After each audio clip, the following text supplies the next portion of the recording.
Namaskar, good evening. Welcome to 7 p.m. prime time ground report with Ilmaz Sayed. পেহেলগামে সন্ত্রাসবাদী হামলার পর গোটা ভারত জুড়ে গুরুত্বপূর্ণ পরিকাঠামোগত ওয়েবসাইটগুলিকে লক্ষ্য করেছিল হ্যাকাররা। সাইবার আক্রমণ চালানো হয়েছিল, প্রায় 15 লক্ষেরও বেশি সাইবার আক্রমণ কিংবা সাইবার হানা হয়েছে ভারতে এই পেহেলগাঁও আবহে, অর্থাৎ অপারেশন সিঁদুর আবহে। এর জন্য দায়ী মূলত 7টি অ্যাডভান্সড প্যারিস্টেন্ট থ্রেট, এদেরকে চিহ্নিত করা হয়েছে। এর মধ্যে মাত্র 150টি আক্রমণ সফল হয়েছে, এমনটাই সংশ্লিষ্ট আধিকারিকরা জানিয়েছে, এবং বাকি 99.9% আক্রমণকে আমরা একেবারে ধূলিসাৎ করে ফেলেছি।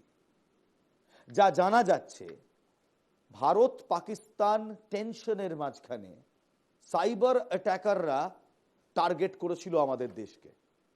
সাকুল্যে মোট 15 লক্ষ বার সাইবার হানা করার চেষ্টা হয়েছিল, এবং সেগুলো সবকিছুই ভারতের গুরুত্বপূর্ণ ইনফ্রাস্ট্রাকচারের উপর ছিল, যেমন এয়ারপোর্ট, এয়ারলাইন্সের সার্ভার এবং পাওয়ার গ্রিডের সার্ভার। তারা এই সমস্ত ইনফ্রাস্ট্রাকচারকে ভেঙে ফেলার চেষ্টা করেছিল, ধসিয়ে দেওয়ার চেষ্টা করেছিল, কিন্তু পারেনি। আমাদের সাইবার ডিফেন্স এক্সপার্টরা তারা এই সমস্ত অ্যাটাককে প্রতিহত করেছে এবং সেগুলোকে ভারতবর্ষে কোনো হানা আনতে দেয়নি। আধিকারিকরা জানিয়েছেন, ভারত ও পাকিস্তান সামরিক শত্রুতা যখন একেবারে তুঙ্গে, সেই বন্ধের সমঝোতায় পৌঁছানোর পরেও, অর্থাৎ সিজফায়ার আন্ডারস্ট্যান্ডিং হওয়ার পরেও ভারতীয় সরকারি ওয়েবসাইটগুলিতে প্রতিবেশী দেশের পাশাপাশি বাংলাদেশ, মধ্যপ্রাচ্য অঞ্চল থেকে সাইবার আক্রমণ করা হয় এবং জোরালোভাবে করা হয়। Cyber warfare, ladies and gentleman, is a reality. সাংবাদিকদের সঙ্গে কথা বলতে গিয়ে মহারাষ্ট্র সাইবার ডিফেন্সের একজন আধিকারিক তিনি বলেন, মুম্বাইয়ের ছত্রপতি শিবাজি মহারাজ আন্তর্জাতিক বিমানবন্দর থেকে হ্যাকারদের তথ্য চুরি, বিমান ও পুরো ব্যবস্থা হ্যাক এবং নির্বাচন কমিশনের ওয়েবসাইটকে লক্ষ্যবস্তু করার দাবি অস্বীকার করা হয়েছে। তিনি বলছেন, তদন্তে দেখা গিয়েছে ভারত পাকিস্তান যুদ্ধ বন্ধ করার পর ভারতের সরকারি ওয়েবসাইটগুলিতে সাইবার আক্রমণ কমেছে, কিন্তু পুরোপুরি বন্ধ হয়নি। পাকিস্তান, বাংলাদেশ, ইন্দোনেশিয়া, মোরক্কো এবং মধ্যপ্রাচ্যের দেশগুলি থেকে এই আক্রমণগুলি বারবার হচ্ছে। সন্ত্রাসবাদীদের বিরুদ্ধে ভারতের সশস্ত্র বাহিনী অপারেশন সিঁদুর অভিযান শুরু করে, সবাই জানি। আর ঠিক তারপরেই পাকিস্তানের মিত্র গোষ্ঠী, হ্যাকিং গোষ্ঠীগুলি, তারা সাইবার যুদ্ধ শুরু করে। সেই সংক্রান্ত রিপোর্ট পুলিশের মহাপরিচালক এবং রাজ্য গোয়েন্দা বিভাগ সহ সমস্ত গুরুত্বপূর্ণ আইন প্রয়োগকারী সংস্থার কাছে জমা দেওয়া হয়েছে। মহারাষ্ট্র সাইবার অতিরিক্ত পুলিশ মহাপরিচালক যশম্বী যাদব বলেছেন, প্রতিবেদন অনুসারে এই সাইবার আক্রমণগুলি বাংলাদেশ, পাকিস্তান, মধ্যপ্রাচ্য এবং একটি ইন্দোনেশিয়ান গোষ্ঠী করেছে। ব্যবহৃত পদ্ধতিগুলির মধ্যে ছিল ম্যালওয়্যার প্রচারণা, ডিস্ট্রিবিউটেড ডিনায়াল অফ সার্ভিসেস কিংবা ডিডিওএস অ্যাটাক এবং জিপিএস স্পুফিং। ভারতীয় ওয়েবসাইটগুলির বিকৃতিরও রিপোর্ট করা হয়েছে। তিনি বলছেন, এই ধরনের অনেক আক্রমণ প্রতিহত করা হয়েছে এবং ভারতের গুরুত্বপূর্ণ পরিকাঠামো রক্ষা করা হয়েছে। রোড অফ সিন্দুর হলো মহারাষ্ট্র সাইবারের পূর্ববর্তী প্রতিবেদন ইকো অফ পেহেলগাঁওয়ের একটি ফলো আপ, যেখানে পেহেলগাম সন্ত্রাসবাদী ঘটনার পর সাইবার আক্রমণের নথিভুক্ত করা হয়েছিল। প্রতিবেদনে চিহ্নিত 7টি হ্যাকিং গ্রুপ হলো APT36, এরা পাকিস্তান ভিত্তিক group, Pakistan cyber force, team insane PK, mysterious Bangladesh, Indo hackers sec, cyber group hoax 1337 এবং ন্যাশনাল সাইবার ক্রু, পাকিস্তানের মিত্র একটি সংগঠন। এই সময় আধিকারিকরা বলেন, এই গোষ্ঠীগুলো সম্মিলিতভাবে ভারতীয় অবকাঠামোর ওপর প্রায় 1.5 মিলিয়ন লক্ষ্যবস্তু সাইবার আক্রমণ চালিয়েছে। 150টি সফল আক্রমণের মধ্যে কুলগাঁও বদলাপুর পৌর পরিষদের ওয়েবসাইটটি বিকৃত করা হয়েছিল। পরে অবশ্য খুব কম সময়ের মধ্যে আমাদের সাইবার ডিফেন্স এক্সপার্টরা সেটাকে আবার ঠিক জায়গায় নিয়ে আসতে পারে। এই আক্রমণকারীরা ছত্রপতি শিবাজি মহারাজ আন্তর্জাতিক বিমানবন্দর এবং টেলিকম কোম্পানিগুলির তথ্য চুরি করার দাবিও করেছে, যার কিছু তথ্য ডার্ক নেটে দেখা যাচ্ছে বলে অভিযোগ রয়েছে। এছাড়াও জলন্ধরের ডিফেন্স নার্সিং কলেজের ওয়েবসাইটটি বিকৃত করা হয়েছিল। প্রতিবেদনে পাকিস্তান মিত্র গোষ্ঠীগুলির একটি হাইব্রিড যুদ্ধ কৌশলও তুলে ধরা হয়েছে, যার মধ্যে রয়েছে ব্যাপক ভুল তথ্য প্রচার কিংবা প্রপাগ্যান্ডা। এই গোষ্ঠীগুলি ভারতের ব্যাংকিং ব্যবস্থাকে হ্যাক করার চেষ্টা করে, বিদ্যুৎ বিভ্রাটের কারণ হওয়ার জন্য মিথ্যে দাবিও করে, অর্থাৎ পাওয়ার গ্রিডকে অ্যাটাক করার চেষ্টা করে, কিন্তু এই কোনো কিছুই তারা করতে পারেনি। উল্টে তাদের প্রপাগ্যান্ডা একেবারে তুঙ্গে। মহারাষ্ট্র সাইবার ভারত পাকিস্তান সামরিক সংঘর্ষ সম্পর্কিত ৫,০০০টিরও বেশি ভুল তথ্য এবং ভুয়ো খবরকে চিহ্নিত করেছে, যা সোশ্যাল মিডিয়ায় প্রচারিত হচ্ছিল। ৮০টি নির্দিষ্ট ভুল তথ্য অপসারণের জন্য চিহ্নিত মামলার মধ্যে এখনো পর্যন্ত ৩৫টি অপসারণ করা হয়েছে, যা বাকি রয়েছে ৪৫টি। তাদের বিরুদ্ধে ব্যবস্থা নেওয়া হচ্ছে। আধিকারিকরা বলছেন এই মিথ্যা বর্ণনার মধ্যে রয়েছে ভারতের বিদ্যুৎ গ্রিড বা পাওয়ার গ্রিডের উপর সাইবার আক্রমণ, রাজ্যব্যাপী ব্ল্যাকআউট, স্যাটেলাইট জ্যামিং, নর্দার কমান্ডের ব্যাঘাত এবং ব্রাহ্মস ক্ষেপণাস্ত্র সংরক্ষণ কেন্দ্র তাতে কথিত আক্রমণের দাবি এই একটাও হয়নি। এই সমস্ত কিছু পাকিস্তানের প্রপাগ্যান্ডা। তারা যে ১.৫ মিলিয়ন অ্যাটাক করেছিল কিংবা ১৫ লক্ষ অ্যাটাক করেছিল, তার ৯৯.৯% অ্যাটাক আমরা ঠেকিয়েছি। ১৫০টি অ্যাটাক সাকসেসফুল হয় এবং সেগুলো খুব কম সময়ের মধ্যে আবার রিভার্স করে ফেলে আমাদের cyber forces.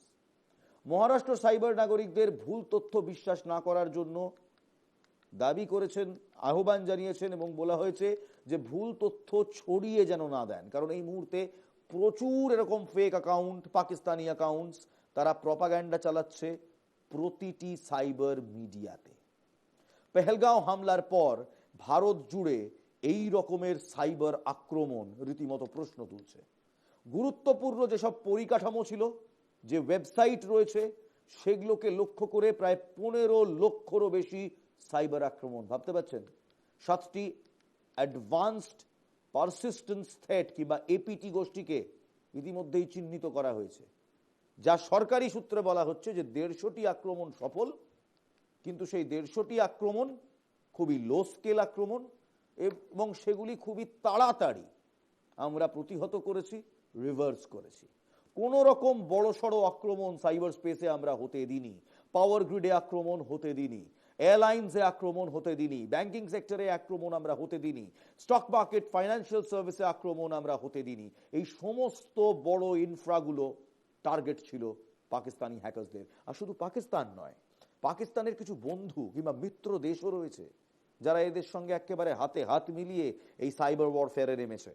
Pakistan, Bangladesh, Indonesia, Morocco এবং ওয়েস্ট এশিয়ার বিভিন্ন দেশ এই আক্রমণগুলি করেছে, বারবার করেছে। অপারেশন সিঁদুরের আবহে তারা করেছে এবং এখনো সিজফায়ার ঘোষণার পরও এই চেষ্টা চলছে। তবে ওই যে বলে, সামরিকের জন্য, সামরিক আক্রমণের জন্য পাকিস্তান জানে আমাদের সুদর্শন চক্র রয়েছে, কেটে ফালা ফালা করে দিয়েছে। তাদের এই চাইনিজ অ্যাটাকস, চাইনিজ মিসাইলস মাঝ আকাশেই পুড়ে ছাই। ভারতের মাটিতে একটি মিসাইলও কিছু করে উঠতে পারেনি। তবে সাইবার অ্যাটাকার্সদের জন্য বলা, আমাদের সাইবার ডিফেন্স কিন্তু ইকুয়ালি স্ট্রং, অত্যন্ত পাকাপোক্ত। তাই পাকিস্তান এবং তাদের মিত্র দেশগুলি যেমন Bangladesh, Indonesia, Morocco, West Asian countries যারা এই নষ্টামো চালাচ্ছেন, বন্ধ করুন। কারণ ভারত যদি এবার সাইবার অ্যাটাক করতে শুরু করে, and which we are very capable of doing, তাহলে কিন্তু আপনাদের অনেক দেশের অনেক সমস্যা হয়ে যাবে। এর মধ্যে যে যে গ্রুপগুলোকে আইডেন্টিফাই করা হয়েছে আপনাদের বলেছি, তার মধ্যে মেজরিটি হচ্ছে পাকিস্তান অরিজিনেটেড হ্যাকার্স গ্রুপ। এদেরকে পাকিস্তান সেনা বিভিন্ন সময় কাজে লাগায়, এদেরকে খাইয়ে পরিয়ে লালন পালন করে এবং এদের কাজে লাগায়। আপনারা ভুল বুঝবেন না, এরা কিন্তু ওই জামতারা গ্যাংয়ের মতো নয়। দর্শকদের বলা, আমাদের জামতারা গ্যাংয়ের মতো নয়। জামতারা গ্যাং যেমন একটা লিঙ্ক পাঠায়, আপনার অ্যাকাউন্ট থেকে টাকা পয়সা চোট করার চেষ্টা করে, এরা কিন্তু আরো বড়, এদের ব্যাপ্তি আরো অনেক বেশি। এরা দেশের পাওয়ার গ্রিডকে আক্রমণ করে, এরা সরাসরি আক্রমণ করে দেশের ফাইন্যান্সিয়াল স্ট্রাকচারগুলোর উপর, অর্থাৎ ব্যাংকিং ওয়েবসাইট, স্টক মার্কেটস। এদের চেষ্টা থাকে ভারতের অর্থনীতি এবং ভারতের প্রশাসনিক ব্যবস্থাকে একেবারে ধূলিসাৎ করে দেওয়া। এবং একই সঙ্গে এরা টার্গেট করে সিসিটিভিকে, কারণ যদি একসঙ্গে 100 কিংবা 150টা সিসিটিভি একটি এরিয়ার এরা অ্যাক্সেস করতে পারে রিমোটলি, তাহলে এদের কাছে 100টা চোখ, কোথা থেকে কে যাচ্ছে, কোন সেনা কনভয় মুভমেন্ট করছে, সমস্তটা দেখতে পারবে। এই লক্ষ্যে 15 লক্ষ হামলার অ্যাটেম্প্ট হয়েছিল, যার 99.9% অ্যাটেম্প্টকে আমরা ভেস্তে দিয়েছি। যে 150টি অ্যাটেম্প্ট এরা অ্যাকচুয়ালি করতে পেরেছিল, সাকসেসফুল হয়েছিল, সেগুলো খুব লো স্কেল এবং সেগুলোকে আক্রমণের একেবারে রেকর্ড টাইমে রিভার্স করা হয়েছে এবং বুঝিয়ে দিয়েছে এসব করে কোনো লাভ নেই।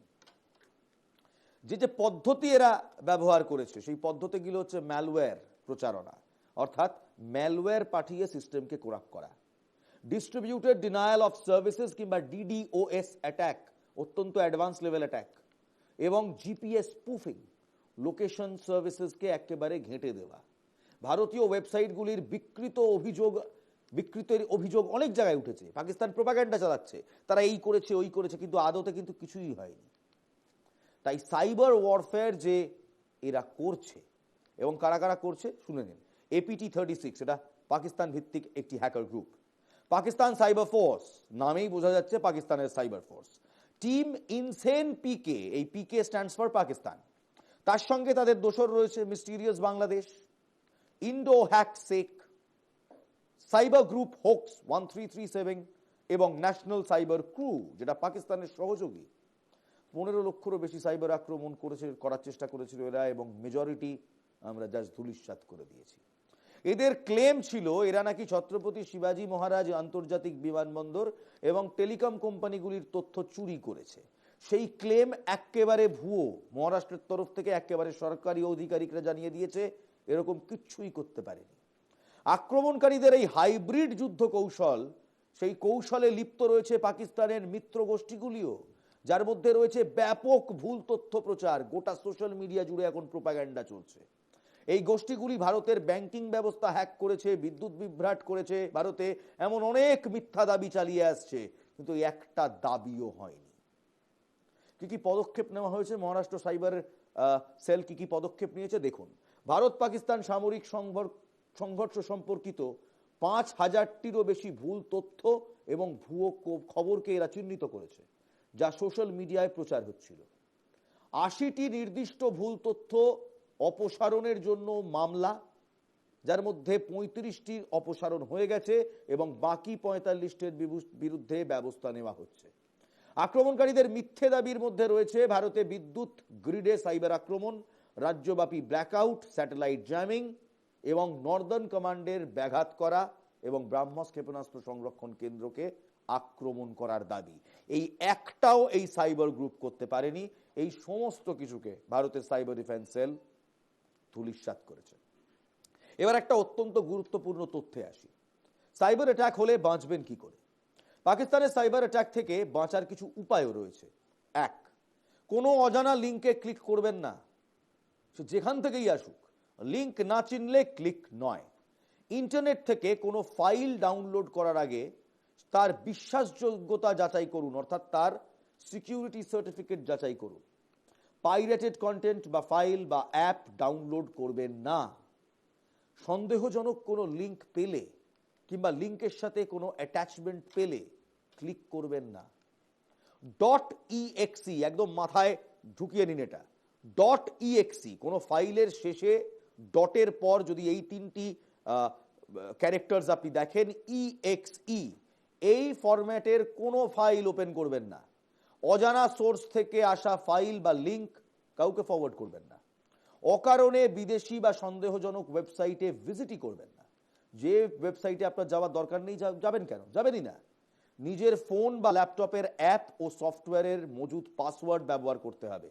পাসওয়ার্ড প্রোটেক্ট করুন। 2 ফ্যাক্টর অথেন্টিকেশন বলে যে বস্তুটি রয়েছে সেটা ব্যবহার করুন। আপনার ডিভাইসের অপারেটিং সিস্টেমকে আপডেট করে রাখুন। কম্পিউটার বা ল্যাপটপে অ্যান্টিভাইরাস সফটওয়্যার ব্যবহার করুন, যাতে কোনো ভাইরাস অ্যাটাক হলে ইমিডিয়েটলি সেটা ডিটেক্ট করা যায় এবং সেটাকে আপনার সিস্টেম থেকে মুছে ফেলা যায়। এই সমস্ত কিছু যদি করতে পারেন তাহলে আপনি সুরক্ষিত, আপনার দেশ সুরক্ষিত। মনে রাখবেন, আমাদের জওয়ানরা যেমন সামরিক অগ্রাসনের বিরুদ্ধে বর্ডারে লড়ে, তেমন এই সাইবার স্পেস, এই স্পেসটাকে তো আর চোখে দেখা যায় না, এটা সর্বত্র। আপনার হাতে যদি একটি মোবাইল ফোন থাকে, আপনি এই সাইবার স্পেসে ঢুকে পড়ছেন। এই সাইবার স্পেসে কিন্তু আপনিও একজন সৈনিক, আপনিও একজন সিপাহী, আপনিও একজন ভারতীয় জওয়ান। তাই সাইবার স্পেসকে সুরক্ষিত রাখার দায়িত্ব একেবারে আপনার। Behave like a soldier and follow the dos and don'ts. কোনো অজানা লিঙ্ক ক্লিক করবেন না, .exe ফরম্যাট দেখলে ফাইল ডাউনলোড করবেন না, ওপেন করবেন না, কোনো অজানা লিঙ্ক, সন্দেহজনক লিঙ্ক কাউকে ফরওয়ার্ড করবেন না। ভারত সরকার প্রচুর তথ্য দিচ্ছে অপারেশন সিঙ্গুর নিয়ে, কোথায় কি হচ্ছে, সরকারি তথ্যের উপর নজর রাখুন, সরকারি তথ্যকে বিশ্বাস করুন। বাকি এক্স হ্যান্ডেল হোক, ফেসবুক হোক, টিকটক হোক, কিংবা কোনো হোয়াটসঅ্যাপ ইউনিভার্সিটির চ্যাট হোক, পাত্তাই দেবেন না। রাজনৈতিক নাম থাকলেও পাত্তা দেবেন না। আননোন ইন্টারন্যাশনাল হোয়াটসঅ্যাপ কলস রিসিভ করবেন না। কে কল করছে, কেন কল করছে আপনি জানেন না। পাসওয়ার্ড ব্যবহার করুন, ফোনে পাসওয়ার্ড ব্যবহার করুন, অ্যাপে পাসওয়ার্ড ব্যবহার করুন, এবং সোশ্যাল মিডিয়া অ্যাপে দেখবেন 2 ফ্যাক্টর অথেন্টিফিকেশন আছে, অর্থাৎ পাসওয়ার্ড দেওয়ার পরও আর একটা দ্বিতীয় লেয়ার অফ সিকিউরিটি অ্যাড করার অপশন থাকে। সেটা কখনো ওটিপি হতে পারে, সেটা কখনো ফিঙ্গারপ্রিন্ট হতে পারে, ফেস কিংবা রেটিনা স্ক্যান হতে পারে। সেগুলো অ্যাক্টিভেট করুন। নিজের মোবাইল, ল্যাপটপ এবং ইন্টারনেট কানেক্টেড ডিভাইসগুলি যা যা রয়েছে সুরক্ষিত রাখুন। This is your war, you are a soldier also. আপনিও এই মুহূর্তে ভারতের সাইবার ডিফেন্স ফোর্সের একজন সৈনিক, এবং সেই কারণেই দেশকে সুরক্ষিত রাখুন। এই সমস্ত নির্দেশিকা মেনে চলুন। কোনো রকম সন্দেহজনক লিঙ্ক, অ্যাটাচমেন্ট, ফাইল ভিজিটই করবেন না, খুলবেনই না। Be responsible. এই সাইবার ওয়ারকে আটকাতে হবে। অলরেডি আমাদের এক্সপার্টসরা আটকাচ্ছে, বাকিটা কিন্তু আমাদের ওপর।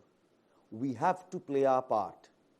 ঠিক যেমন জওয়ানরা বর্ডারে দাঁড়িয়ে সামরিক আগ্রাসনের সময় তারা নিজেদের পার্টটা প্লে করে, ঠিক তেমনি আমি আপনি যারা ইন্টারনেট কানেক্টেড ডিভাইসেস এরকম যেগুলো ব্যবহার করি আমরা, আমাদের পার্টটা প্লে করতে হবে নিজেদের বাড়িতে বসে, সাইবার প্রোটোকলস মেনে।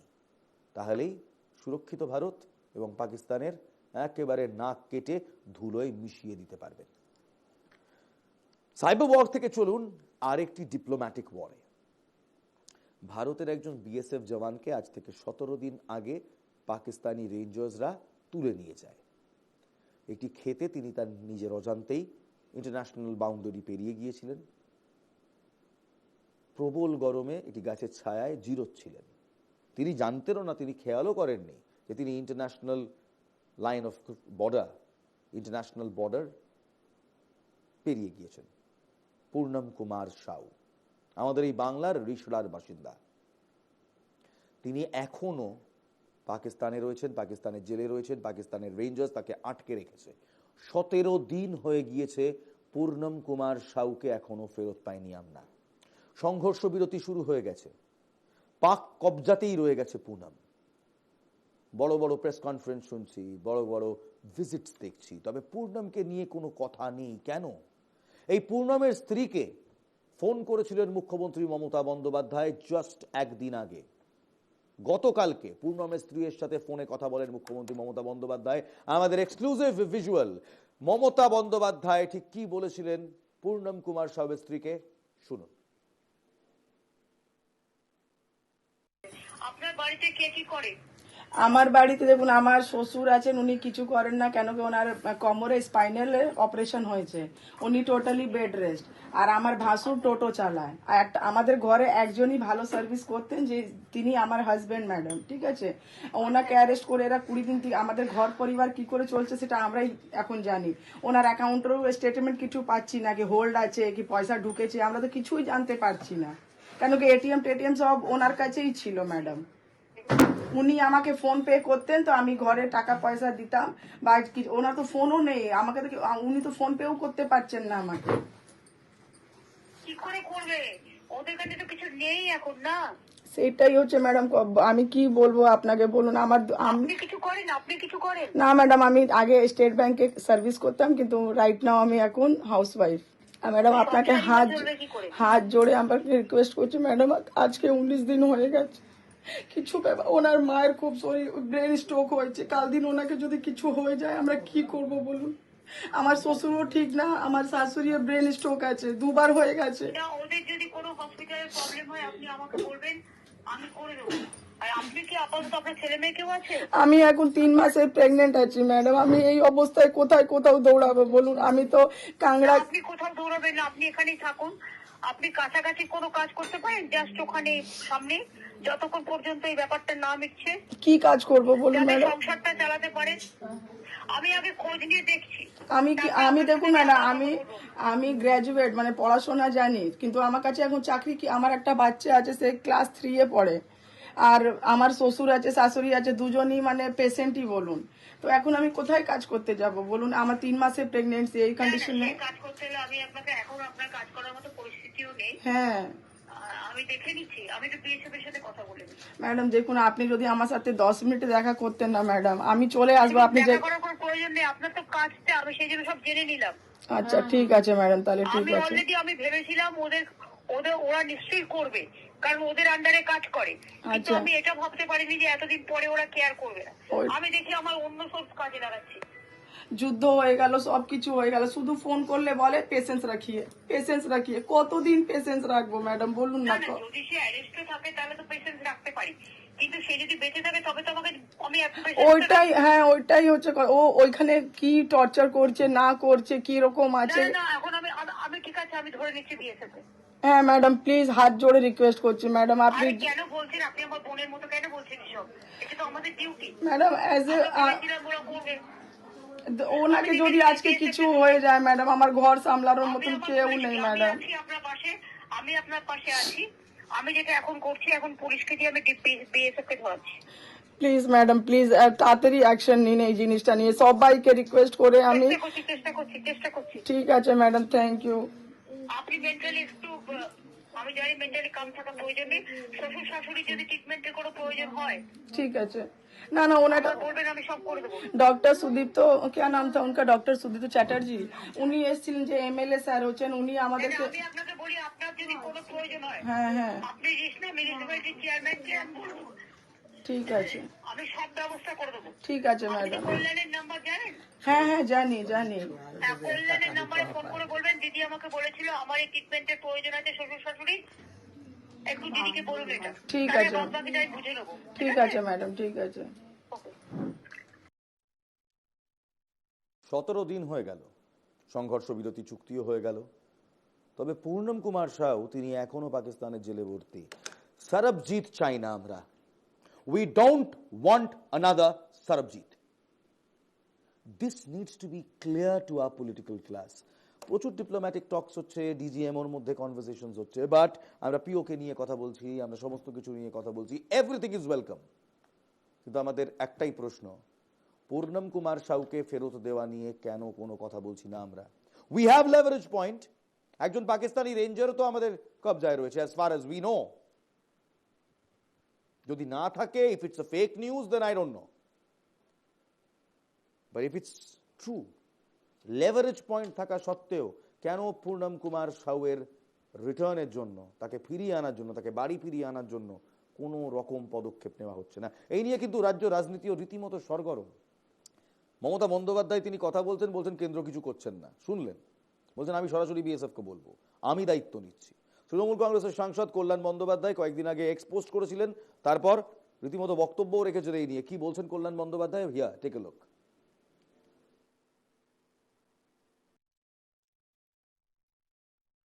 পূর্ণম সাউকে এখন এবার ফেরত নিয়ে আসা হোক। কারণ এর আগে আমি যখন কথা বলেছিলাম তখন যে ডিজি বলেছিল, স্যার এ তো এখন তো পরিস্থিতি তো অন্যরকম যাচ্ছে, তো আমি তো তখন আর তো কিছু বিশেষ বলতে পারিনি।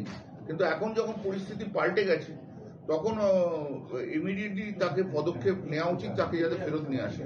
ডিজি বিএসএফ আমাকে কালকে বলেছি যে আমি আপনার কথা হায়ার অথরিটিকে জানাচ্ছি।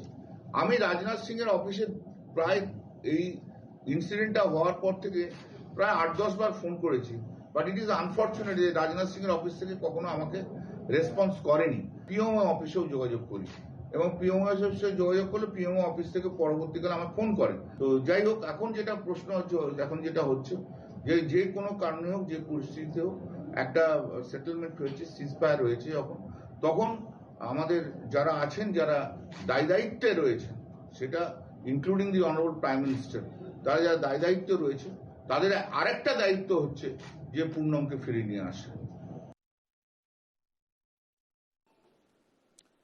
পাকিস্তানের হেফাজতে নাকি সুস্থই রয়েছেন বিএসএফ জওয়ান পূর্ণম কুমার সাউ।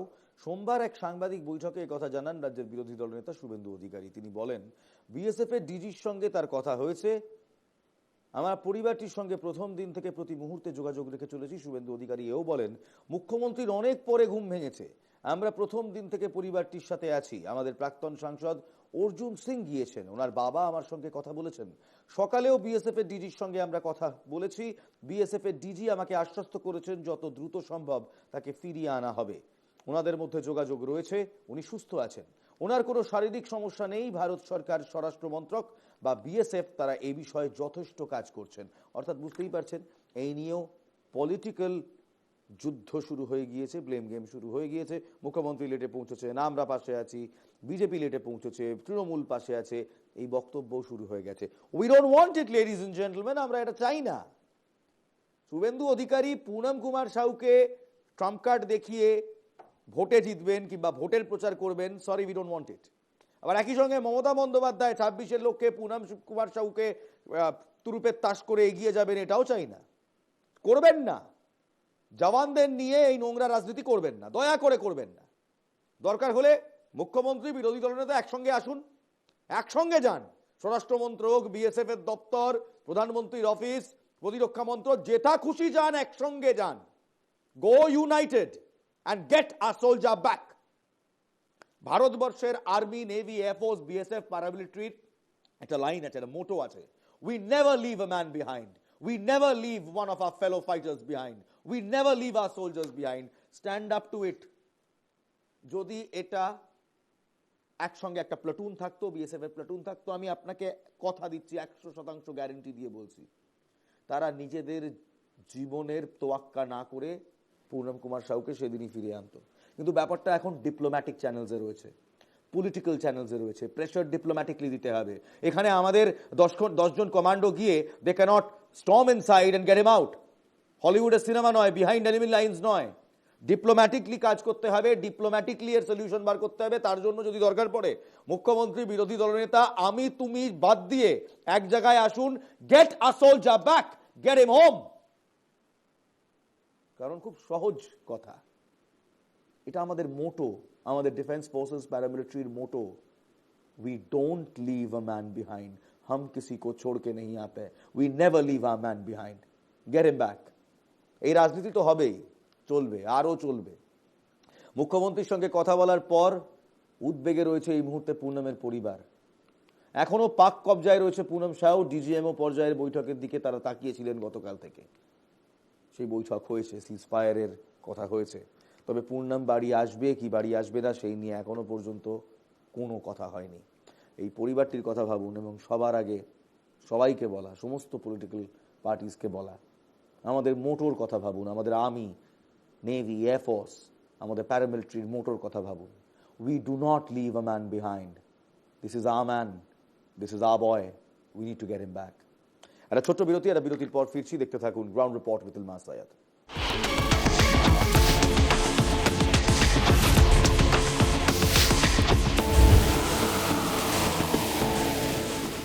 Welcome back. আপনারা দেখছেন ground report with Ilmas Saiyad, আমি ইলমাস রয়েছি আপনাদের সঙ্গে। গতকাল সংঘর্ষ বিরতির কথা বলার পর যখন ফাইনালি ডিজিএমও লেভেলে কথাবার্তা হয়, আপনাদের নিশ্চয়ই মনে আছে যে এই সংঘর্ষ বিরতির কথা প্রথমে কিন্তু ভারত কিংবা পাকিস্তান কেউ অ্যানাউন্স করেনি, করেছিলেন একেবারে তৃতীয় একটি ব্যক্তি। অনেকে আমরা বলি না সমস্যা দুজনের মধ্যে, কিন্তু এই তৃতীয় ব্যক্তিরই দূর থেকে মজা নেন ডোনাল্ড ট্রাম্প। ডোনাল্ড ট্রাম্প হঠাৎ করে টুইট করলেন, এমন একটা হাবভাব যেন তিনি মডার্ন দুনিয়ার মাদার ট্রিজা, তিনি গোটা বিশ্বের যুদ্ধ থামাবার দায়ভার নিয়েছেন। তিনি প্রথম দিন টুইট করলেন, আমি কথা বলে ভারত পাকিস্তানকে সিজ ফায়ারে এগ্রি করিয়েছি। তারপর কি হলো, 3 ঘন্টার মধ্যে পাকিস্তান সেই সিজ ফায়ার লঙ্ঘন করলো। সীমান্তে আবার ড্রোন এলো, সীমান্তে এলওসিতে ফায়ারিং শুরু হলো পাকিস্তানিদের। ভারত যোগ্য জবাব দিল। সুদর্শন চক্র আবার চড়লো, ডিজিএমও স্ট্রেট বলে দিল, শোনো ভাই আর কোনো কথা নয়। সেকেন্ড দিন রীতিমতো ওয়ার্নিং দেওয়া হলো, আজ রাতে দম থাকলে করে দেখাও, এরপর যে জবাব দেবো তাতে ভেঙে দেবো, গুঁড়িয়ে দেব। Director general naval operations admiral Pramod, vice admiral Pramod, তিনি রীতিমতো হুঙ্কার দিলেন সেদিন বসে। তারপর আর পাকিস্তান কিছু করার চেষ্টা করেনি, যদিও গতকালকে রাত্রেও কয়েকটি পাকিস্তানি ড্রোন সাম্বা সেক্টরে এসেছিল। পাকিস্তান আবার হাত জোড় করে কাকুতি মিনতি করে বলেছে না না ওগুলো আগে থেকে প্রিসেট করা ছিল তাই চলে গেছে লক্ষ্যভ্রষ্ট হয়ে, যদিও সেগুলো অ্যামিউনিশন ড্রোনস ছিল না, সার্ভেলেন্স ড্রোন ছিল। কিন্তু এই সমস্ত কিছুর মধ্যে যে বড়দা, একদম আমি এই ভদ্রলোককে বড়দা বলে ডাকি, বিগ ব্রাদার না, যে বড়দা প্রথম দিন লম্ফঝম্প করে মাদার টেরিজা হওয়ার জন্য সিজফায়ার অ্যানাউন্স করলেন, তিনি গতকাল আবার একটি বিবৃতি দিয়েছেন এবং এই বিবৃতিতে কটাক্ষর সুর তার গলায় একেবারে স্পষ্ট। হাবভাব এমন যেন উনি না বললে কিছুই হতো না। ভারতের যেন নিজের কোনো ক্ষমতা নেই। ডোনাল্ড ট্রাম্প কালকে একেবারে বাণিজ্যকে হাতিয়ার করে একটি বক্তব্য রাখেন যেটা সবার কানে লেগেছে, প্রতিটি ভারতীয়র কানে লেগেছে। শুনুন বদ্দা ডোনাল্ড ট্রাম্পের বক্তব্য। If you don't stop it, we're not going to do any trade. People have never really used trade the way I used it. That I can tell you. And all of a sudden they said, I think we're going to stop. And they have. And they did it for a lot of reasons, but trade is a big one. We're going to do a lot of trade with Pakistan. We're going to do a lot of trade with India. We're negotiating with India right now. We're going to be soon negotiating with Pakistan. And we stopped the nuclear conflict. I think it could have been a bad nuclear war. We helped a lot. And we helped also with trade. I said, come on, we're going to do a lot of trade with you guys. Let's stop it. Let's stop it. If you stop it, we're doing trade. If you don't stop it, we're not going to do any trade. People have never really used trade the way I used it. That I can tell you. And all of a sudden they said, I think we're going to stop. সোমবার white হাউসে বক্তৃতার শুরুতেই ভারত পাকিস্তান প্রসঙ্গে ঠিক এমন মন্তব্যই Trump করেন। Come on, we're not going to do any trade. If you don't stop it, we're not going to do any trade. Come on guys, we're going to do a lot of trade with you. আরে দল মশাই, ভারত যদি বলে আপনার সাথে ব্যবসা করবে না, আপনার অর্ধেক মেডিকেল কোম্পানি এই মুহূর্তে বন্ধ হয়ে যাবে। কেন জানেন? তার পুরো ব্যাকএন্ডটাই ভারতে চলে।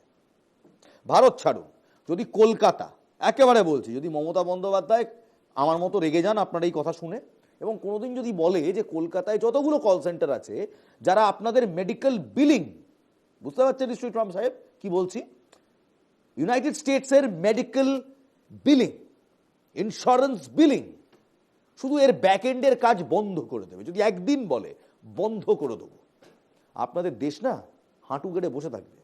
কারণ এই প্রতিটি ব্যাকএন্ডের ডেটা, ব্যাকএন্ডের অপারেশনস আপনারা খুব কম টাকা দিয়ে চিপ লেবারে ভারত থেকে করান। কলকাতা থেকে তো করানি, কলকাতার সেক্টর 5-এর 90%, 90% কল সেন্টার এটাই করে। কিসের টোপ দেখাচ্ছেন? 5 মিলিয়ন, মাফ করবেন, 5 ট্রিলিয়ন ইকোনমি ভারতবর্ষ, কিসের টোপ দিচ্ছেন? ট্রেডের। হ্যাঁ, পাকিস্তানের দরকার আছে আপনার টাকা, আপনারা বকলমে দেনও। IMF এর লোনটা দেওয়ার সময় একবারও তো পাকিস্তানের বিপরীতে কথা বললেন না, অ্যাবস্টেন করলেন না। আজ বড়দা হয়েছেন, এমন ভাবে বলছেন যেন আপনার সাথে ট্রেড করার জন্য ভারত হিঁদিয়ে মরে যাচ্ছে। না sir, that's not the truth. You have not given us anything in defence. Yes, you've given us some things in some places, but we've given you more. From spices to your back-end operations, everything is handled by Indians.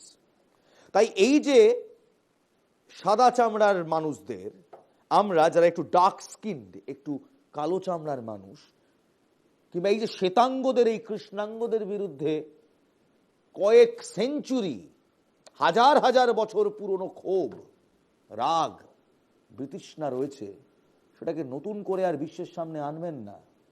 টাকার টোপ দিয়ে ভারতকে ছোট করবেন না।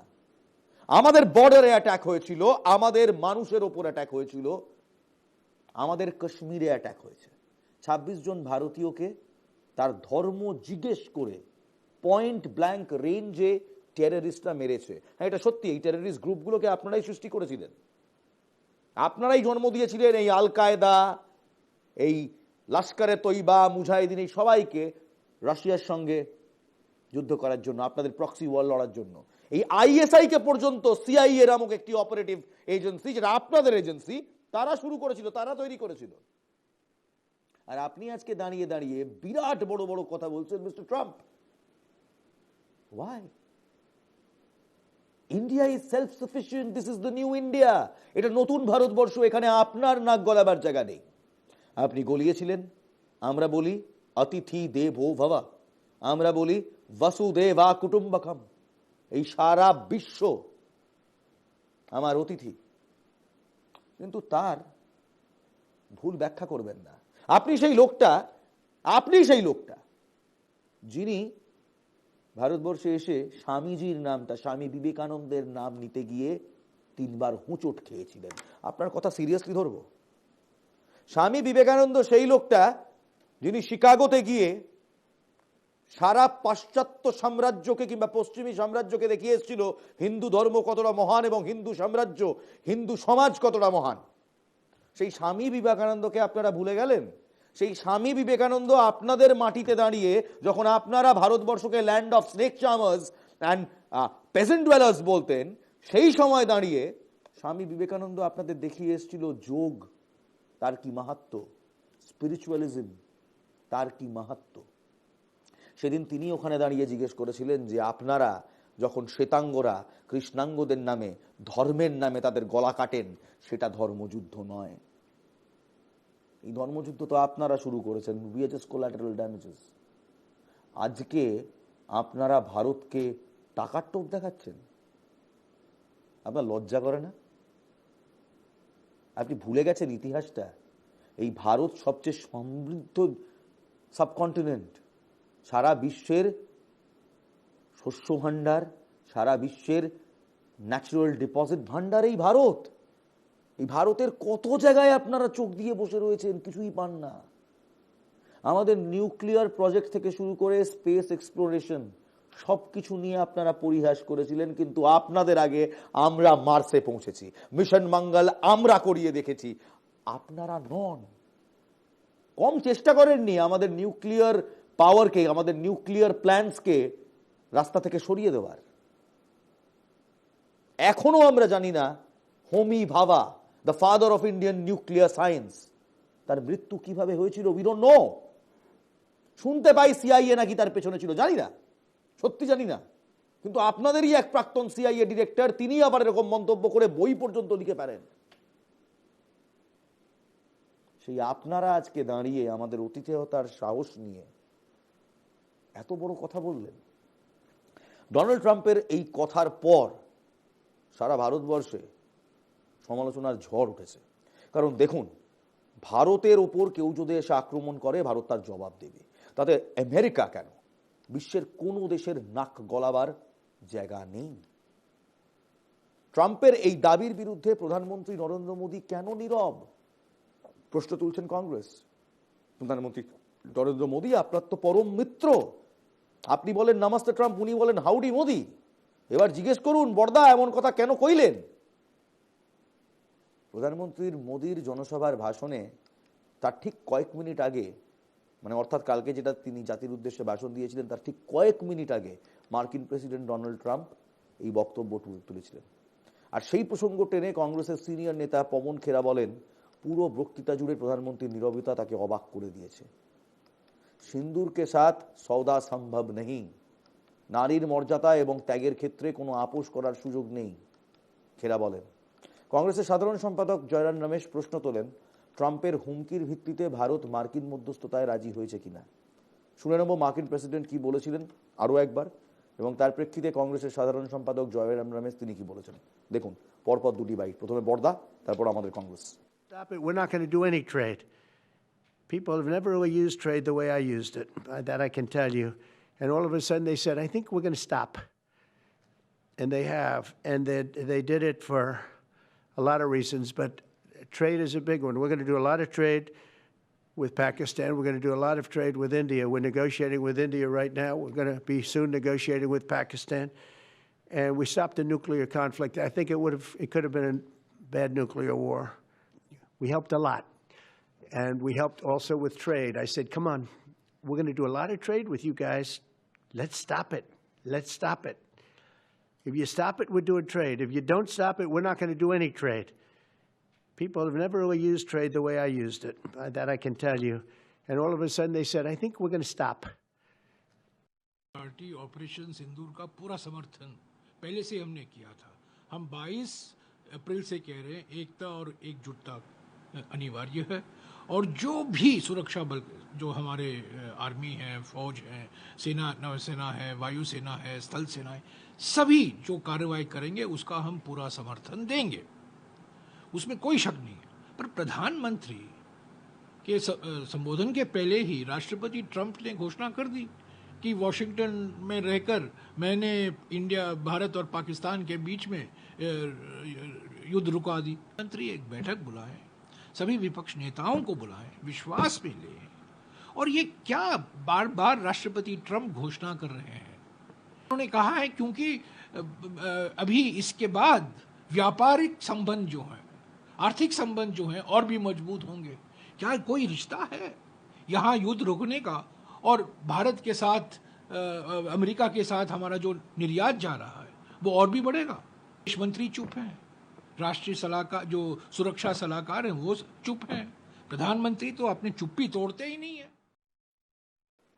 4 দিনের তীব্র সীমান্ত যুদ্ধের পর ভারত এবং পাকিস্তান শনিবার যুদ্ধবিরতিতে সম্মত হয়েছে, যা উভয় দেশের জন্য সামরিক স্বস্তি এনেছে। তবে এই সংক্ষিপ্ত কিন্তু উচ্চ প্রভাবশালী সংঘর্ষ বিশ্বমঞ্চে ভারতের উন্নত সামরিক প্রযুক্তির শক্তি এবং কার্যকারিতা সেটা দেখিয়ে দিয়েছে। ভারতীয় সশস্ত্র বাহিনী কেবল পাকিস্তানি সামরিক ঘাঁটিগুলির উল্লেখযোগ্য ক্ষতি করেনি, বিষয়টি স্যাটেলাইট চিত্রেও নিশ্চিত করা হয়েছে। এছাড়া পাকিস্তানি কর্তৃপক্ষও স্বীকার করেছে তাদের কি কি ক্ষয়ক্ষতি হয়েছে। ছবি দিয়ে দেখিয়ে দিয়েছি তাদের 13টা এয়ারবেস রীতিমতো ধূলিসাৎ করে দেওয়া হয়েছে। ভারত পাকিস্তানের ওপর হামলায় মূলত দেশীয়ভাবে তৈরি অস্ত্র ব্যবহার করেছে। যুদ্ধবিরতির পর এক যৌথ সংবাদ সম্মেলনে ভারতের সেনাবাহিনী, নৌবাহিনী এবং বিমান বাহিনীর প্রধানরা ভারতের প্রস্তুতির ওপর জোর দিয়েছিলেন এবং সতর্ক করেছিলেন যে ভবিষ্যতে যে কোনো উস্কানির দ্রুত এবং সিদ্ধান্তমূলক প্রতিশোধ আমরা নিতে পারবো এবং নেওয়া হবেও। এই আবহে অপারেশন সিঁদুরের গুরুত্বপূর্ণ ভূমিকা পালনকারী 5টি দেশীয় অস্ত্র এক নজরে দেখে নিন। প্রথম, ভারতে তৈরি আকাশ ক্ষেপণাস্ত্র। ভারতেই তৈরি হয়েছে, ভূমি থেকে আকাশ ক্ষেপণাস্ত্র পরীক্ষার ব্যবস্থা রয়েছে, অর্থাৎ এটা surface two air missile, Sam missile বলা হয়। পশ্চিম সীমান্ত এবং জম্মু ও কাশ্মীরের নিয়ন্ত্রণ রেখা বরাবর পাকিস্তানি ড্রোন অনুপ্রবেশকে নিষ্ক্রিয় করতে অত্যন্ত কার্যকর প্রমাণিত হয়েছে আকাশ স্যাম। 8 এবং 9 মে রাতে আকাশ সিস্টেম একাধিক ড্রোনকে সফলভাবে বাধা দেয়, ভারতীয় বিভিন্ন সামরিক অবস্থানকে ক্ষতির হাত থেকে বাঁচায়। আসুন, D4 anti drone system. DRDO D4 detect, deter, destroy anti drone system তৈরি করেছে। ভারতেই তৈরি এটা।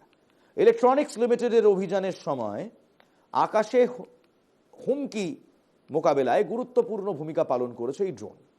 রিয়েল টাইমে মাইক্রো এবং মিনি ইউএভি শনাক্ত এবং সেগুলোকে নিষ্ক্রিয় করতে সক্ষম।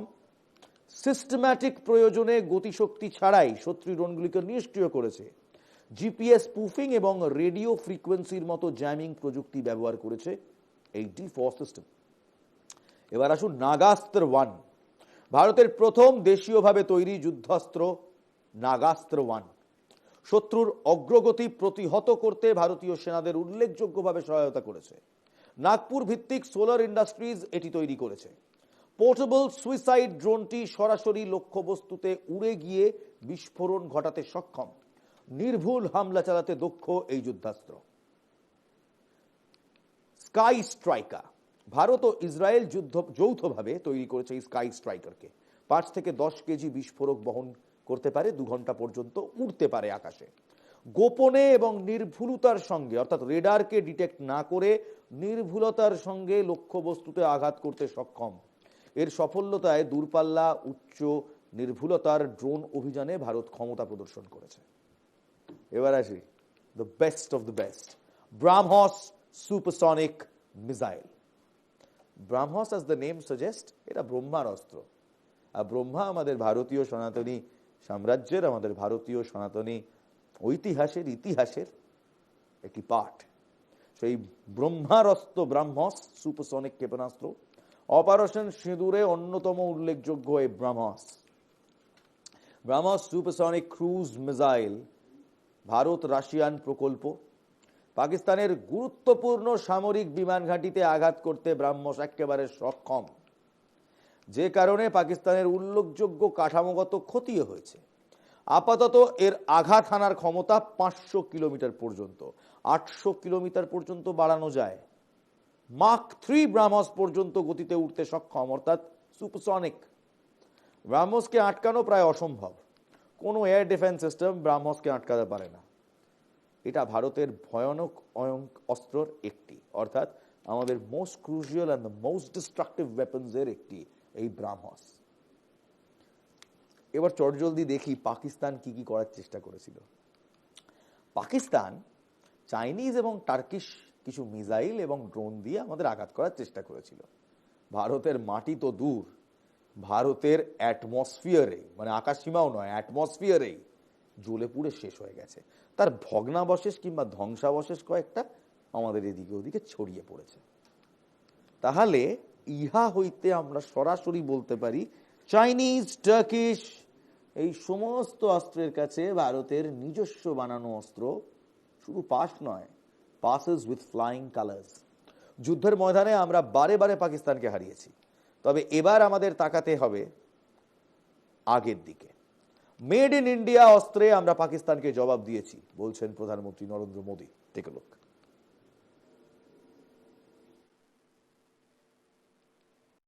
युद्ध के मैदान पर हमने हर बार पाकिस्तान को धूल चटाई है और इस बार ऑपरेशन सिंदूर ने नया आयाम जोड़ा है। हमने रेगिस्तानों और पहाड़ों में अपनी क्षमता का शानदार प्रदर्शन किया और साथ ही न्यू एज वॉरफेयर में भी अपनी श्रेष्ठता सिद्ध की। इस ऑपरेशन के दौरान हमारे मेड इन इंडिया हथियारों की प्रामाणिकता सिद्ध हुई। आज दुनिया देख रही है 21वीं सदी के वॉरफेयर में made in India defence equipments, इसका समय आ चुका है। তাহলে বুঝতে পারছেন, আমরা শুধু ওদের ধূলিসাৎই করিনি, আমরা আমাদের নিজেদের দেশে বানানো কিছু অস্ত্র দিয়ে এই যুদ্ধ জিতেছি, এই যুদ্ধ জয় করেছি, পাকিস্তানকে একেবারে পরাস্ত করে দিয়েছি। সেখানেই এবার একটা বড় প্রশ্ন হলো কালকের একটা হঠাৎ করে ঘটে যাওয়া ব্যাপার, যা কালকে হয়তো আমাদের সমস্ত কিছু ঘটনাক্রমের মধ্যে চোখে পড়েনি, কিন্তু আজ সকালে যারা যারা পেট্রোল পাম্পে গেছেন তাদের সবার চোখে পড়েছে। যেখানে বিশ্ববাজারে অপরিশোধিত তেলের দাম নিম্নমুখী, কমছে, সেখানে দেশের সাধারণ মানুষের প্রত্যাশা ছিল পেট্রোল ও ডিজেলের দামটা কিছুটা হলেও স্বস্তি দেবে, কিছুটা হলেও কমবে। কিন্তু সে প্রত্যাশায় কার্যত জল ঢেলে দিয়ে হঠাৎ করে পশ্চিমবঙ্গ জুড়ে পেট্রোল ও ডিজেলের দাম বেড়ে গেল। সোমবার সকাল থেকে রাজ্যের সব জায়গায়, বিশেষত কলকাতার পেট্রোল পাম্পে পেট্রোলের দাম লিটার প্রতি 40 পয়সা ও ডিজেলের দাম লিটার প্রতি 20 পয়সা বাড়ানো হয়েছে। নতুন দরের ফলে কলকাতার ইন্ডিয়ান অয়েল পাম্প পেট্রোলের মূল্য দাঁড়িয়েছে 105 টাকা 41 পয়সা এবং ডিজেলের দাম দাঁড়িয়েছে 92 টাকা 2 পয়সা। এটা 91 টাকার কাছাকাছি ছিল। যদিও কেন্দ্র বা রাজ্য স্তরে করের হারে কোনো পরিবর্তন হয়নি, তবু এই মূল্য বৃদ্ধির সিদ্ধান্ত। এই সিদ্ধান্তকে কেন্দ্র করে সাধারণ মানুষের মধ্যে অসন্তোষ তৈরি হয়েছে, কনফিউশনও রয়েছে। অনেকে মনে করছেন এই মূল্য বৃদ্ধির নির্বিচার এবং অযৌক্তিক কারণ। দেশের অন্যান্য রাজ্যে জ্বালানির দাম যখন অপরিবর্তিত রয়েছে, তখন বাংলায় কেন বাড়লো? কে বাড়ালো? আমরা বাড়ালাম, অর্থাৎ রাজ্য বাড়ালো, নাকি কেন্দ্র বাড়ালো? বরং পূর্ব ভারতের বিহারের পাটনায় ডিজেলের দাম লিটারে 60 পয়সা কমেছে। তো যেখানে বিহারে দাম কমছে, অন্যত্র দাম অপরিবর্তিত রাখছে, সেখানে হঠাৎ করে বাংলায় এই 40 এবং 20 পয়সার বৃদ্ধিটা কেন? তেলের দাম বৃদ্ধির কারণ নিয়ে সংশ্লিষ্ট মহল থেকে স্পষ্ট ব্যাখ্যা দিতে কেউ এখনো পারেনি। ওয়েস্ট বেঙ্গল পেট্রোলিয়াম ডিলার্স অ্যাসোসিয়েশনের কার্যকরী সভাপতি প্রসেনজিৎ সেন বলছেন, এই দাম বৃদ্ধির ব্যাপারে আমাদের আগাম কোনো তথ্য দেওয়া হয়নি। রোববার মধ্যরাতে নির্দেশ আসে আর সোমবার সকাল থেকে নতুন দামে বিক্রি শুরু হয়। তিনি আরো বলছেন, কেন্দ্র বা রাজ্য সরকার কোনো কর বাড়ায়নি, বরং মূল বা বেসিক প্রাইস বেড়েছে বলেই এই বৃদ্ধি। আরো একটি সংগঠন রয়েছে, ইন্ডিয়ান অয়েল ডিলার্স ফোরাম। তার রাজ্য সভাপতি জন মুখোপাধ্যায় বলছেন, সম্ভবত পরিবহন খরচে কিছু পরিবর্তন ঘটেছে, যেটা এই মূল্যবৃদ্ধির কারণ হতে পারে। সোদপুরে হিন্দুস্তান পেট্রোলিয়ামের একটি পাম্পের মালিক বলছেন, পরিবহন সংক্রান্ত খরচই এই দামের পেছনে বড় কারণ হতে পারে। তবে সবাই সম্ভাবনার দিকে দেখছে। কোথায়, কিভাবে, কতটা খরচ বেড়েছে তা এখনো স্পষ্ট নয়। এই অনিশ্চয়তা ও অস্বচ্ছতা সাধারণ মানুষের মধ্যে ক্ষোভ বাড়াচ্ছে। যখন বিশ্ববাজারে অপরিশোধিত তেলের দাম কমছে, তখন দেশ বা রাজ্যের জনগণ আশা করবে, এবং খুব ঠিকভাবেই আশা করবে, যে কিছুটা হলেও সুবিধা হবে, সরাসরি তাদের ঘরে পৌঁছবে, কিছুটা হলেও দামটা কমবে। কিন্তু বাস্তবের চিত্রটা একেবারে উল্টো। কখনো কেন্দ্রের উৎপাদন শুল্ক বৃদ্ধি হয়, কখনো পরিবহন খরচের যুক্তি দেওয়া হয়, আবার কখনো আন্তর্জাতিক বাজারকে অজুহাত করে দাম বাড়তেই থাকে, কমে না। তবে ভোটের রাজ্যে দাম কমে, বিহার ভোট আসছে না, তাহলে ভোটই কি ঠিক করে দেবে সেই রাজ্যের মানুষ সুখী থাকবে কিনা অখুশি? কি অদ্ভুত, যখন সারা বিশ্বে তেলের দাম কম, যখন সারা দেশে তেলের দাম অপরিবর্তিত, উল্টে বিহারে কমছে, তখন বাংলায় এই 40 এবং 20 পয়সা দামটা বাড়লো কেন? কেই বা বাড়ালো? কোন খাতে বাড়ালো? করে তো বাড়েনি, কেউ কিচ্ছু জানে না। কি অদ্ভুত সময় না? এবার আসুন বাংলার একদম শেষ মুহূর্তে চলে এসেছি, আর 3 মিনিট হাতে সময় রয়েছে। এই 3 মিনিটে একটি অত্যন্ত গুরুত্বপূর্ণ খবর দিই। 2014-র 2রা অক্টোবর মনে আছে? বর্ধমানের খগড়াগড়ে জেএমবি জঙ্গিরা একটি বিশাল বিস্ফোরণ ঘটিয়েছিল, অর্থাৎ তাদের ডেরাতেই বিস্ফোরণটা ঘটেছিল। সেই সময় এনআইএ সূত্রে খবর হয়েছিল যে জঙ্গিরা এখানে সক্রিয়, তারা ডিটোনেটর, প্রশিক্ষণ শিবির, এমনকি রিক্রুটমেন্টও করছে। এবং তাজা টাটকা খবর 2025-এর মে মাসের গোয়েন্দা সূত্রে খবর পেয়েছি, রাজ্য পুলিশের এসটিএফ এর হাতে ইদানিংকালে গ্রেফতার হওয়া জঙ্গিরা তেমনই বিস্ফোরক তৈরি করার চেষ্টা করছিল। ধৃতদের একজনের কাছ থেকে বিস্ফোরক তৈরির নথি পাওয়া গিয়েছে। তবে বিস্ফোরক তৈরির মাল মশলা শেষমেশ জোগাড় করতে পেরেছিল কিনা সে ব্যাপারে এখনো কোনো নিশ্চিত সূত্র কিংবা নিশ্চিত চিত্র তার গোয়েন্দারা পায়নি। এ ব্যাপারে খোঁজ খবর শুরু হয়েছে। গোয়েন্দারা বলছে, সম্প্রতি আজমাল হোসেন, সাহেব আলী খান এবং মোহাম্মদ আব্বাস উদ্দিন মোল্লাকে এসটিএফ জেএমবি জঙ্গি সন্দেহে গ্রেফতার করে, এবং পরবর্তীকালে তারা জানতে পারে যে হ্যাঁ, এরা সত্যি জেএমবি সংগঠনের সঙ্গে যুক্ত। এদের মধ্যে প্রথম দুজন বীরভূম এবং অন্য একজন দক্ষিণ 24 পরগনার বাসিন্দা। বছর দেড়েক ধরে বাংলাদেশের একাধিক জঙ্গি নেতার সঙ্গে এবং তাদের নির্দেশে এ রাজ্যে জেএমবির নতুন মডিউল তৈরি করছিল এরা। জঙ্গিদের জেরা করে এবং বাজেয়াপ্ত নথির ভিত্তিতে গোয়েন্দাদের দাবি, নাশকতার জন্য অস্ত্র এবং বিস্ফোরক জোগাড় করছিল তারা। খগড়াগড়েও জঙ্গিরা বিস্ফোরক তৈরি করছিল এবং সেই বিস্ফোরক তৈরির সময় বিস্ফোরণটা ঘটে। বাংলা বেঁচে যায়, কিন্তু একটি সত্যি আমাদের চোখের সামনে চলে আসে, তা হলো বাংলার মাটিকে কিন্তু এবার বাংলাদেশি জঙ্গি গোষ্ঠীরা ব্যবহার করতে শুরু করেছে। তার একটা বড় কারণ কাঁটা তারের অভাব, যেটা এখনো রাজনৈতিক ডামাডোলে বিষ বাও জলে। এবার এই ধৃত 3 জঙ্গিকে জেরা করে তদন্তকারীরা দাবি করছে যে বীরভূমের খাদানের জন্য ব্যবহৃত বিস্ফোরক খুব সহজেই চোরা পথে দুষ্কৃতীদের হাতে পৌঁছে। যে গতকালকে বলেছিলাম, জিলেটিন স্টিক, এক্সপ্লোজিভস, টি ট্রিগার্স। গত কয়েক বছর ধরে এমন প্রচুর বিস্ফোরক এনআইএ বাজেয়াপ্ত করেছে। বীরভূমে প্রচুর স্টোন কোয়ারিজ রয়েছে কিংবা পাথর খাদান রয়েছে, সেখানে এই বিস্ফোরকগুলো ব্যবহার হয়। সেগুলো একেবারে নর্মালি লিগালি পারচেস করা হয় এবং তারপর চোরাকারবারীদের হাতে সেগুলো এই জঙ্গিদের কাছে পৌঁছয়। গোয়েন্দা সূত্রে দাবি, ধৃতরা অনলাইনে সংগঠন বিস্তারের কাজ শুরু করেছিল। যুবক যুবতীদের মধ্যে জিহাদি আদর্শ ছড়িয়ে সংগঠন টেনে আনার চেষ্টাও হয়েছে, অর্থাৎ ব্রেন ওয়াশ, মগজ ধোলাই। মনে আছে ওই যে যন্তর মন্তর ঘর ছিল না হীরক রাজার দেশে? এই জঙ্গিদেরও একটা করে যন্তর মন্তর ঘর থাকে। বাচ্চা ছেলে মেয়েদের ধর্মের দোহাই দিয়ে মাথাটা একেবারে বিগড়ে দেয়। এদের দেখতে পারলেই স্থানীয় থানায় খবর দিন। এরকম কোনো সন্দেহভাজনকে আশেপাশে যদি দেখেন, ইমিডিয়েট স্থানীয় থানায় খবর দিন, এদের অ্যারেস্ট করান। এরা দেশের শত্রু, এরা সমাজের শত্রু, এরা ধর্মের শত্রু। গোয়েন্দারা জানান আজমল এই মডিউলের মাথা, যাকে ধরা হয়েছে।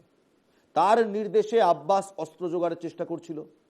গোয়েন্দারাই আবার বলছে জেএমবির এই নতুন মডিউলে আরো দুজনের কথা জানা গিয়েছে। আফজালের হাত ধরে জঙ্গি চক্রে যোগ দিয়েছিল তারা। বাংলাদেশের এক জঙ্গিও এদেশে এসে এই মডিউলের সদস্যদের সঙ্গে বৈঠক করেছিল। ওই বাংলাদেশি কোথায় কোথায় গিয়েছিল সেটাই জানার এখন তদন্ত শুরু হয়েছে, চেষ্টা শুরু হয়েছে। এবং একই সঙ্গে আর এক জঙ্গির কথা বলি, তার নাম আবার আজাদ মল্লিক। আজাদ মল্লিকের কথা আপনারা শুনেছেন, ভুয়ো পাসপোর্টের জন্য ধরা পড়েছিল। এ বিরাট খেলোয়াড়। এই পাকিস্তানি জঙ্গি আজাদ মল্লিক শুধু ভুয়ো পাসপোর্টই নয়, ভুয়ো ভিসাও বানাতো। ভুয়ো পাসপোর্ট মামলায় গ্রেফতার হলেও আজাদ মল্লিক ওরফে আহমেদ হোসেন জাল ভিসা চক্রের সঙ্গেও জড়িত, এমনটাই ইডি বলছে তদন্ত নেমে। তারা দাবি করেছে মূলত যেসব দেশে ভারতীয়দের ভিসার কড়াকড়ি কম, সেই সব দেশের জাল ভিসা বানানোর সঙ্গে যুক্ত ছিল আজাদ। এপ্রিলের শুরুর দিকে উত্তর 24 পরগনার বিরাটি থেকে আজাদকে গ্রেফতার করেছিল ইডি। অভিযুক্ত আজাদ বাংলাদেশি বলে প্রাথমিকভাবে মনে করা হয়েছিল, পরে জানা গিয়েছিল সে একেবারে পাকিস্তানি। আইএসআই এর এজেন্ট হলেও খুব একটা চমকে উঠব না। ভুয়ো পাসপোর্টের চক্র চালাতো, তার সঙ্গে এখন যা যুগ হচ্ছে ভুয়ো ভিসার চক্র। 50 কোটি টাকার লেনদেন হতো এই আজাদের অ্যাকাউন্ট থেকে। ইডি যত এই মামলায় ঢুকছে তত নতুন নতুন তথ্য পাচ্ছে। মঙ্গলবার আদালতে তারা জানিয়েছে দুবাই, কম্বোডিয়া, মালয়েশিয়ার মতো দেশের জন্য জাল ভিসা বানানোর বন্দোবস্ত করত এই আজাদ। তার কাছ থেকে দুটি ভোটার কার্ড উদ্ধার হয়েছে, একটি নৈহাটি বিধানসভা এলাকার এবং অপরটি রাজারহাট গোপালপুর বিধানসভা এলাকার। জাল ভিসা এবং পাসপোর্ট মামলার তদন্তে বিপুল অর্থ লেনদেনের খোঁজ মিলেছে। তাদের দাবি এখনো পর্যন্ত 50 কোটি টাকার লেনদেনের হদিশ মিলেছে। আর এই আর্থিক লেনদেনের সঙ্গে আজাদের প্রত্যক্ষ যোগ রয়েছে। আদালত আজ ইডিকে আদালতে দাঁড়িয়ে আজ ইডি দাবি করে এই আজাদ আসলে পাকিস্তানের নাগরিক। পাকিস্তানি পরিচয় আড়াল করার জন্য তিনি নিজের বাংলাদেশি পরিচয় সৃষ্টি করেন, ব্যবহার করেছে এই বাংলাদেশি পরিচয়পত্র যাতে কেউ তাকে পাকিস্তান বলে আইডেন্টিফাই না করতে পারে। তাহলে এবার ভেবে দেখুন, এটা পাকিস্তানের কোনো নর্মাল জালিয়াত নাকি আইএসআই এর প্লান্টেড এজেন্ট? এমন আর কত এজেন্ট এই বাংলায় লুকিয়ে রয়েছে? এই মুহূর্তে কি বাংলায় একটা ফ্লাশ আউট অপারেশন দরকার? বাংলার পুলিশ, এসটিএফ এবং দরকার পড়লে প্যারামিলিটারি আর আরআর এর মতো কোনো স্পেশালাইজড ইউনিটকে নিয়ে এসে বাংলায় লুকিয়ে থাকা পাকিস্তানি এজেন্ট এবং বাংলাদেশি এজেন্টদের ধরে ধরে ঘাড় ধাক্কা দিয়ে এখান থেকে বার করার সময় এসছে। তার জন্য পুলিশ এবং পলিটিক্যাল ব্রাসকে সক্রিয় হতে হবে, কারণ এখন প্রশ্ন দেশের। Nation first, politics letter. রাজনীতি পরে হবে, আগে দেশের কথা বলো। আজ এখানেই শেষ করছি। ভালো থাকবেন, ভালো রাখবেন। জয় হিন্দ।